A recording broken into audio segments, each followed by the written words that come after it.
I saw a lot of hugs going on here today, and a lot of you know Ken Graham, the new director of the National Hurricane Center. Ken. Thank you, Mr. Cooper.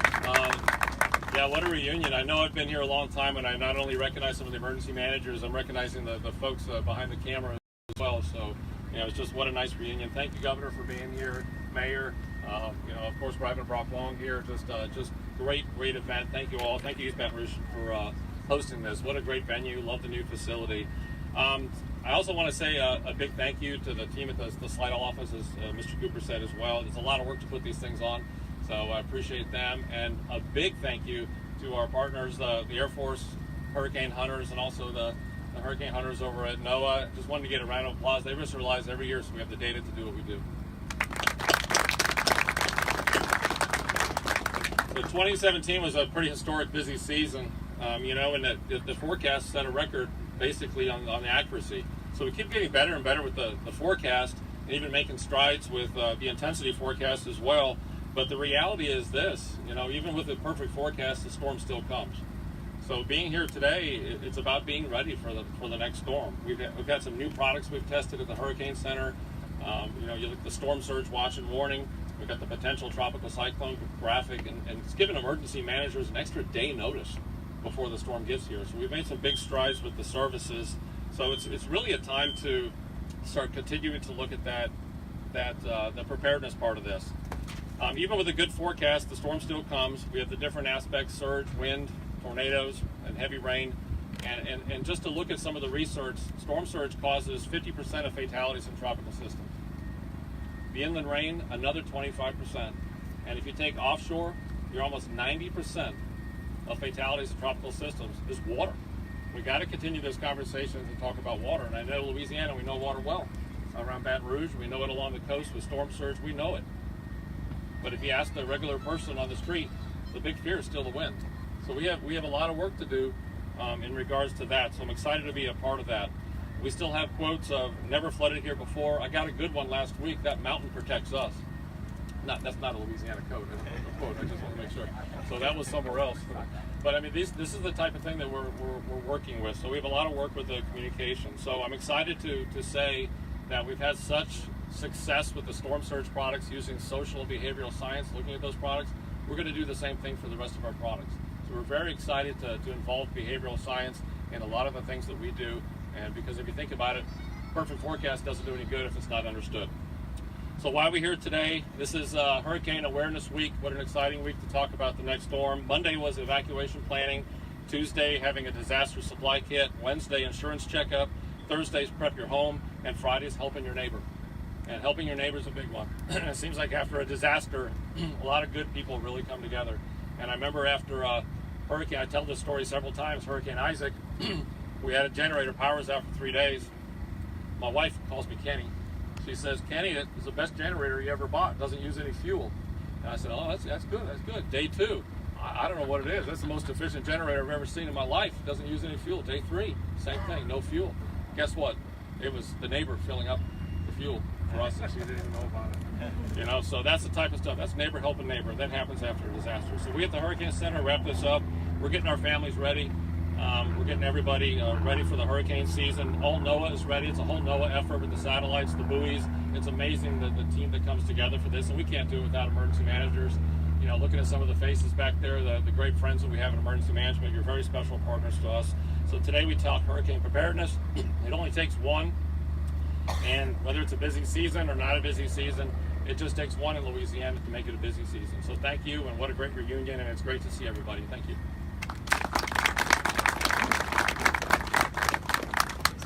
Our next speaker is someone that has quite a varied background, and that's what you want to see in a FEMA administrator. And so with that, Brock Long, please come up.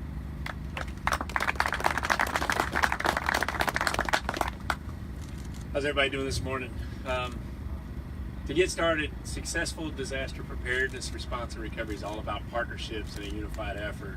And not only are we here today to talk about hurricane preparedness and closing the gap on insurance, or the gap that exists nationwide on insurance, but more importantly, holding very productive meetings as we go into hurricane season with Governor John Bell Edwards, and later today we'll be meeting with Mayor Cantrell. And it's very important that emergency management and proper response requires a unified effort, all the way down from the federal government, all the way down to you, the citizen. And while Governor John Bell Edwards and Mayor Cantrell and our partners at the National Weather Service are always trying to figure out how to be better prepared to serve our citizens, 2017 taught us that preparedness is everybody's responsibility.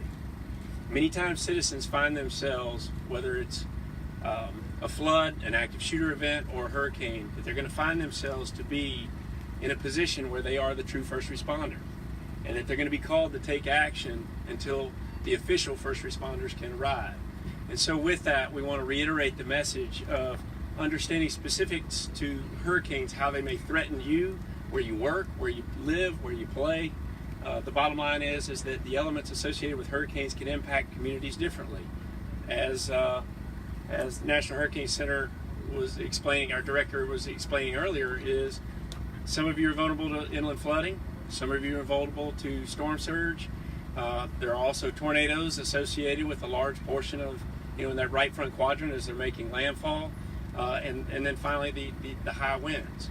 So how do you assess your risk? Go download the FEMA app, go to ready.gov to assess your risk, understand how to mitigate your home, and we're also asking people to take consideration on how to be financially ready. Disasters and evacuations can be expensive. Kickstarting recovery can be expensive, and you may have to cover some cost until FEMA assistance or other forms of assistance can be made available after a disaster. We're also asking people to cover the gap in insurance.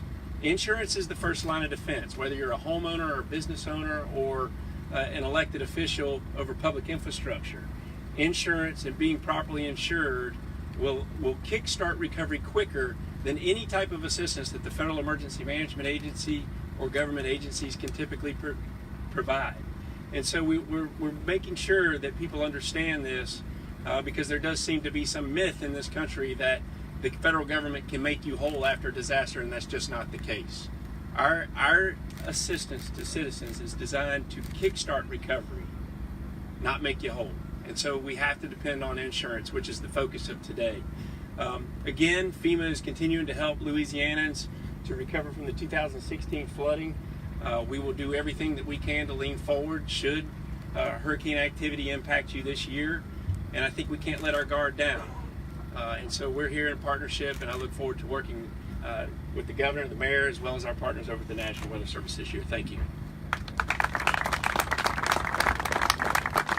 Thank you, Brock. Before Mr. Graham took over the Hurricane Center Director, he was head of the office over in Slidell.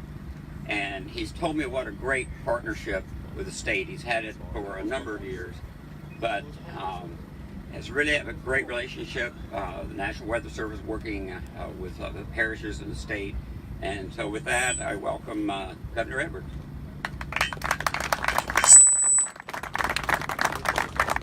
And Ken, I would second that. We got a great relationship and we communicate often. I would say too often. But it is a pleasure to be able to call on you. I want to thank all of you for being out here. This is critically important. As the name of Hurricane Preparedness Week would certainly mean, what it would mean is this is all about preparedness. There's so much that we have to do. When it comes to disasters, we have to prepare, we have to respond, and we have to recover. Well, obviously, sitting here in early May, the task for us is to prepare. And so I want to thank all of the folks who are responsible for this tour that's happening this week around the country, and for putting Baton Rouge as a stop on this tour, putting the state of Louisiana so that we can highlight the need to prepare. And I want to thank Colonel Ragusa and his staff and all the people who man this aircraft and fly it into hurricanes so that we have a better idea of what we can expect. I don't think I'll be joining you for one of those trips ever, but I really appreciate your service, and thank you so much, Colonel Ragusa. Every season brings new uncertainty. This next season starts on June 1st. And the one thing that I can be certain of, however, is that the state of Louisiana has a lot of really good, reliable partners who have been here multiple times, who communicate with us well. And I'm talking about Administrator Brock Long and his team, Tony Robinson and others at FEMA. Brock, thank you so much for the work that you've done. You know, you've not been the administrator for a year yet, have you? No, 10 months. But he's been to Louisiana multiple times over that 10 months. And whenever I travel, in many cases around the country, I'm able to visit with Brock in those locations as well. So thank you for that partnership. I want to thank the Hurricane Center, the National Weather Service, for their good work. We cannot control what the weather will do, but we can control how we prepare, and we have to prepare. It is essential. You know, we were very fortunate last season because there were multiple hurricanes that could have impacted Louisiana in a very, very significant way. Ultimately, one went just to the west of us and into Texas. Another went right off our southeastern tip and into Mississippi. But we were fortunate. But they impacted our neighboring states in a way that actually allowed us to exercise much of what we have to do in a hurricane had it struck our state.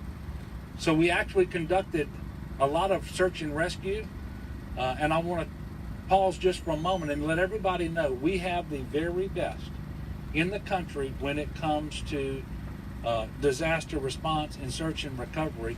The Louisiana National Guard, the state police, wildlife and fisheries, fire marshal's office, all of them.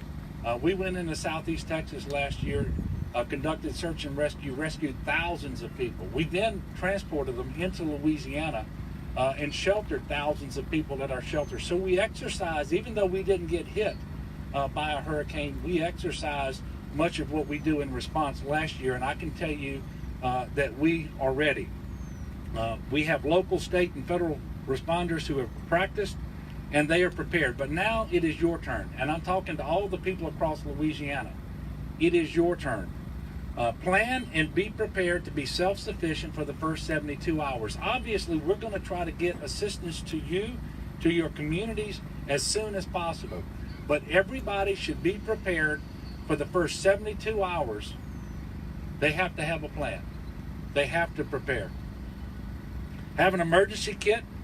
Mitigate potential threats. Go out and trim trees, for example. Get rid of dead limbs. Get rid of limbs that are hanging over your house. Be prepared to evacuate. And this is something I really don't have to mention because we see it over and over again. It's one of the things that inspires me about the great state of Louisiana. Be prepared to be neighbors to your neighbors. Not just your next door neighbors, not just those who live across the street or across the road, but the kind of neighbors we're all called to be in Luke chapter 10. Being neighbors to a stranger, because that's what it takes. And you can respond so much faster than state government or the federal government because you are in close proximity. You see the need before we do, and be prepared to be neighbors. Always monitor local news and weather, and please heed warnings. Do what you're asked to do. And I would ask you also to visit getagameplan.org. It will explain all of this in detail. It will help you to be prepared. So please go to getagameplan.org to make your own individual game plan for you and your family. And as we prepare for disaster, join me, as always, in praying that we don't have one. So let's pray hard. Let's prepare hard. God bless you. Thank you very much.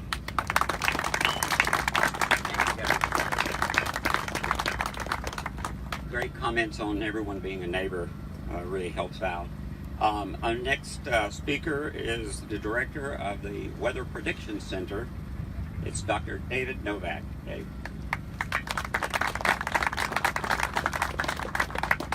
Thank you all. I'm happy to be here this morning. The Weather Prediction Center focuses on extreme events across the nation, with a particular focus on heavy rainfall events. And I'm here today to speak to you about the deadly and damaging aspect of inland flooding.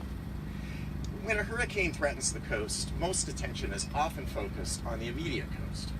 We're thinking the strong winds, we're thinking the storm surge. And although these are deadly and damaging threats, as you know here in Baton Rouge, the inland flooding threat is a real danger. In fact, Hurricane Harvey showed us that the most damaging and deadly aspect of a hurricane can indeed be the inland flooding aspect. And a storm doesn't even need to be a hurricane to be a threat. Weak tropical storms, or even storms without winds that are very strong at all, as we saw in 2016 here in the Baton Rouge area, can have intense rainfall that causes issues. So at the National Weather Service, we have a warning system in place. Outlooks, watches, and warnings provide a ready, set, go approach to the inland flood hazard. And it's a true partnership with our FEMA partners, our other federal partners, our state partners, and our local partners to keep you and your family safe from the dangerous inland flood threat. Now, since most flood-related deaths are associated with vehicles, particularly people driving through flooded roadways, the most important message I can share with you today is, please, if you see water across the road, turn around, don't drown. It's a life-saving slogan. I also want to emphasize we're working hard to improve our forecast and warnings.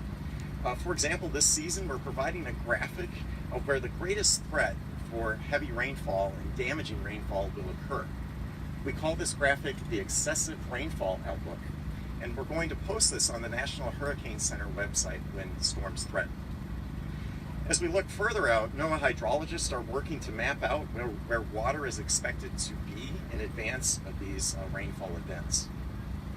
So these innovations will help, but as was highlighted here, the most important point is your personal awareness and preparedness for the inland flood threat and other threats of hurricanes here.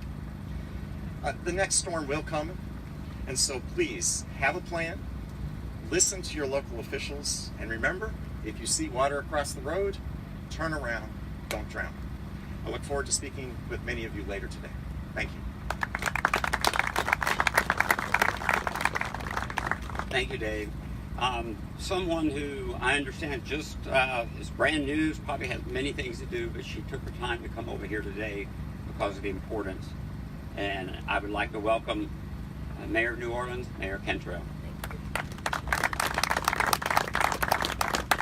Well, good morning. You know, I may be brand new to the mayor's office, but I am no way brand new to emergency preparedness and meeting our residents truly where they are in the time of need. I want to thank so much for the invitation to join you all this morning here in Baton Rouge, which truly does serve as an example of not only how we're in it together, but we're unified when it comes to getting ourselves prepared. Thank you so much for hosting Hurricane Preparedness Week.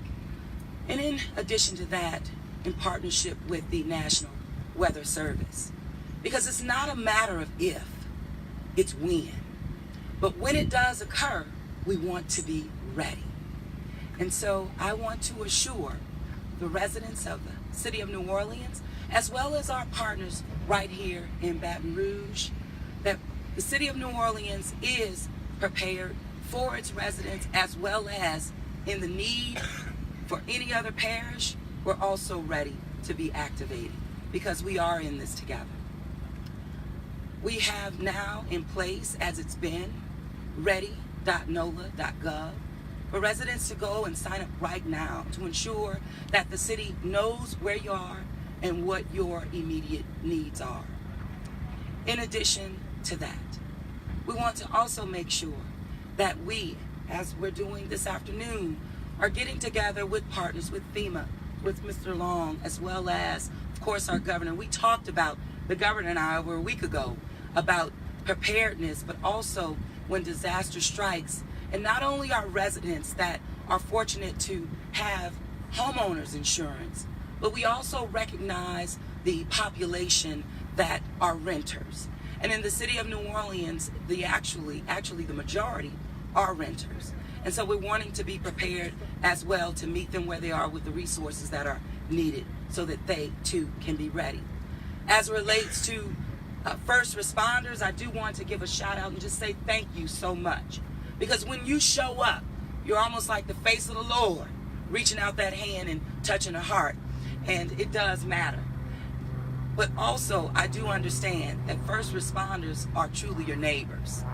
And so it has been echoed here today, and I just wanted to ensure that we are all in this together, and we are prepared, but you can never be more prepared. So I have a great opportunity to participate in the tour.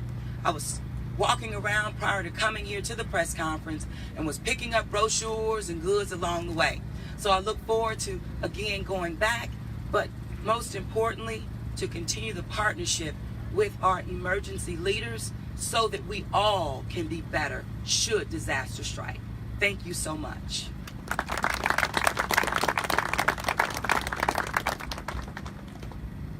We have Baton Rouge Deputy Chief Administrative Officer Roddy Goday is going to speak with you now.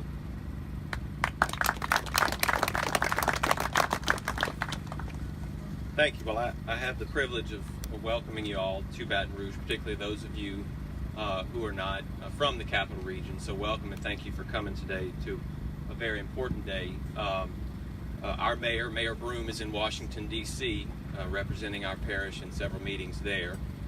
So I get the pleasure to welcome you. And anytime I'm in the presence of greatness, I want to take a moment to recognize that. Now, of course, I mean our esteemed panel here, but in this particular instance, when I reference greatness, I look out and I see a number of our military personnel, I see our National Guard members, I see first responders out in this audience, and I would just ask if we could all take a moment, particularly today, because they're the ones who are prepared on a daily basis, to take a moment and just recognize them and give them all a round of applause.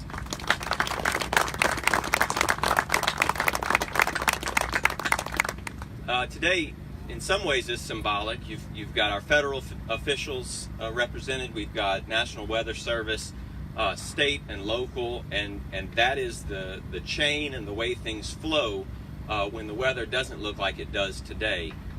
It is important that we all know one another and are talking on days like today, so that when the weather turns, we know we can reach out to one another. We know each other by name, by face, and can reach out and express whatever needs we have.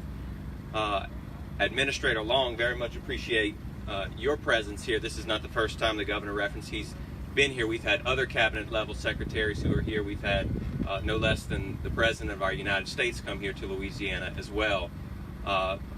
What I would say is, they come as a response in many ways to disasters we've had, but certainly they come because they know Louisiana is a leader in the realm of preparedness and in the realm of disaster recovery. Certainly we have gone through many long, hard roads. We've learned from examples. We've learned what to do, what not to do. And so when they come here, they bring resources and assistance, but they also bring a welcoming ear. And what I would say is we have a champion in our governor's office who communicates that message on a daily basis and very effectively. I would say if you know anything about the newly elected mayor in New Orleans, Mayor Cantrell, she does preparedness and response in her sleep. That is certainly something she's very familiar with. And we're proud here in East Baton Rouge to also be a leader in that realm.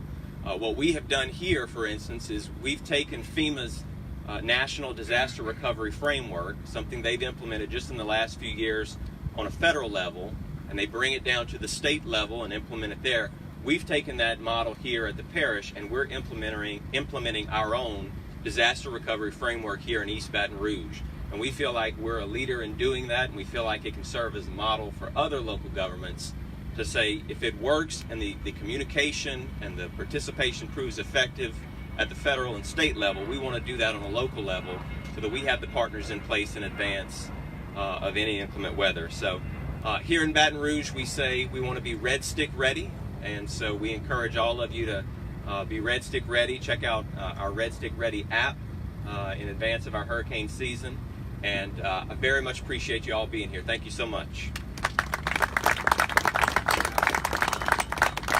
Okay, this is going to conclude this portion. As I said, elected officials and